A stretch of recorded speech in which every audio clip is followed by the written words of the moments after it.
Hello everyone, my name is Chandan. Welcome to our channel. तो जैसा कि मैंने अपनी लास्ट वीडियो में आपसे अपने शेंगेन वीज़ा एप्लीकेशन का पूरा प्रोसेस डिस्कस किया था और मेरे को वीज़ा तो मिल गया था 2 दिन के अंदर ही।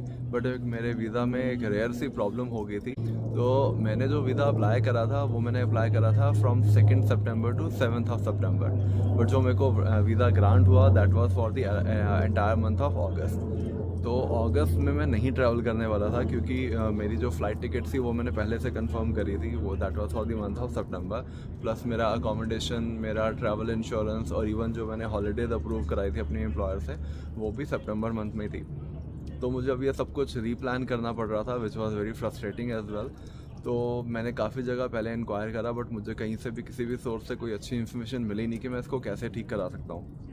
बट देन अगर इसके ऐसी वाली कोई प्रॉब्लम आपके साथ भी हो गई हो तो उसको ठीक कराने का एक तरीका है। When you got your visa के ऊपर ऑस्ट्रियन गवर्नमेंट की तरफ से एक स्टिकर लगा होता है। लाइक आपके पासपोर्ट के ऊपर एक अलग सा मार्क होता है। मैं आपको इमेज शेयर कर रहा हूँ। Like this, you have a sticker on your passport and the email ID is visa.london-ob@bmeia.gv.at। और उस पर इवन लिखा भी होता है that it is your responsibility to check all the details and in case something is not correct you can surely contact us. तो मैंने सबसे पहले वही करा कि उस ईमेल आईडी पे मैंने नेक्स्ट डे मॉर्निंग ही उनको अपना पूरा क्वेरी राइट डाउन करा। Now this is the email जो मैंने उनको भेजा था।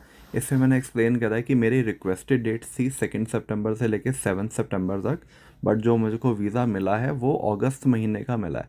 और उसके आगे मैंने एक्सप्लेन किया फॉर दैट फॉर सर्न सो रीजंस बिकॉज मेरी सारी की सारी प्रीपेड बुकिंग्स हैं about my accommodation, flight tickets and travel insurance. इसलिए मैं अगस्त में ट्रैवल नहीं कर सकता। और मैंने आगे अपनी लिस्ट ऑफ डॉक्यूमेंट जो मैंने पहले प्रोवाइड करे थे वही सारे डॉक्यूमेंट्स मैंने दोबारा अटैचमेंट में ऐड करे।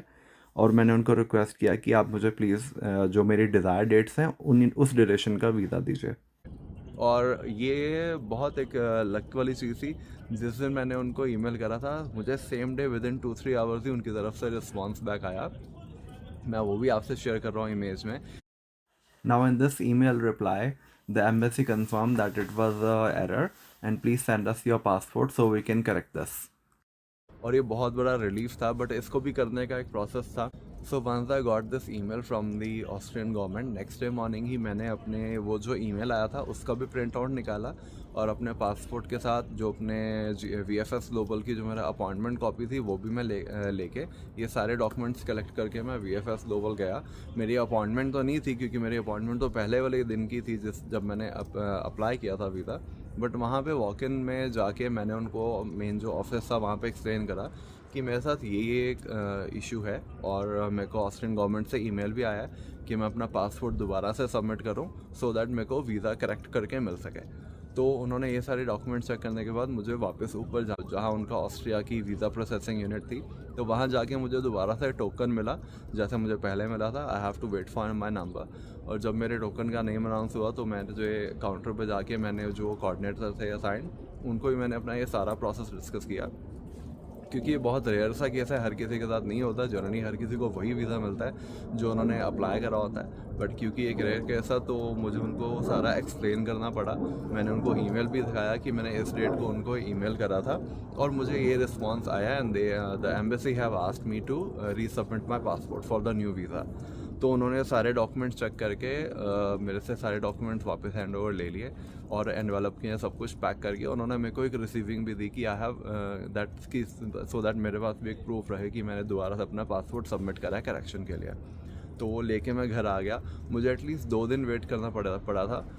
तो उसके बाद मेरे को वहाँ से एम्बेसी की तरफ से एक ईमेल कंफर्मेशन आया कि your visa has been corrected और आप अपना होम एड्रेस प्रोवाइड करें so that they can send me the passport directly on my home address. तो उसको मैंने I just responded on the same day. I provided them my full address और after 2 days in the morning I got my visa. मेरा passport आ गया था with the new visa. अब उसमें क्या था, जो मेरा पहले वाला वीज़ा था वो तो कैंसिल हो गया था। उस पर क्रॉस लग जाता है और उसके ऊपर एक स्टैंप लगी होती है, उस पर लिखा होता है कैंसल्ड विद नो प्रेजुडिस। उसका मतलब होता है कि क्योंकि आपका एक वीज़ा कैंसिल हुआ है उसका एक नेगेटिव इम्पैक्ट भी हो सकता है अगर नॉर्मल केसेस में हुआ बट अगर उसके ऊपर एम्बेसी की तरफ से ये स्टैंप लगी हो तो उसका मतलब होता है कि वो आपकी किसी फ्यूचर एप्लीकेशन को कोई भी नेगेटिव इफेक्ट नहीं करेगा। और उसी वीज़ा के नेक्स्ट पेज पे मेरा नया वीज़ा अटैच हुआ था, जो मेरे डिज़ायर डेट्स में था कि सितंबर मंथ की जो मेरे को थी। तो now I was all ready to go, कि जो मेरी डिज़ायर डेट थी मेरे को उसका वीज़ा मिल गया था, और अब मेरे पूरे के पूरे ट्रैवल प्लान में कोई प्रॉब्लम नहीं थी। तो ये एक बहुत ही रेयर सिनेरियो है, हर किसी के साथ नहीं होता, बट मेरे साथ हुआ था, इसलिए आई थॉट कि मेरे को आपसे अपना एक्सपीरियंस शेयर करना चाहिए।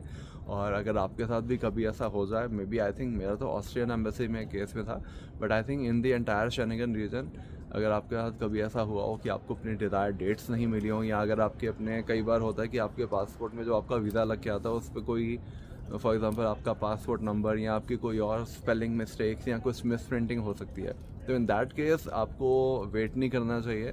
You should contact the embassy right away and get it corrected, so that later on जब आप ट्रैवल कर रहे हो एक्चुअल में उस कंट्री में, आपको इमिग्रेशन में वहाँ पे कोई इशू ना आए। तो आई होप ये सारी इन्फॉर्मेशन आपके लिए यूजफुल रहेगी। It's a very rare scenario, but अगर किसी के साथ हो, I think that will be a life saver for you. Thank you so much. Let me know अगर आपकी कोई और क्वेरीज हो इस पूरे प्रोसेस के रिगार्डिंग, प्लीज़ कमेंट्स करिएगा, I will surely get back to you. Thank you so much, good luck for everything.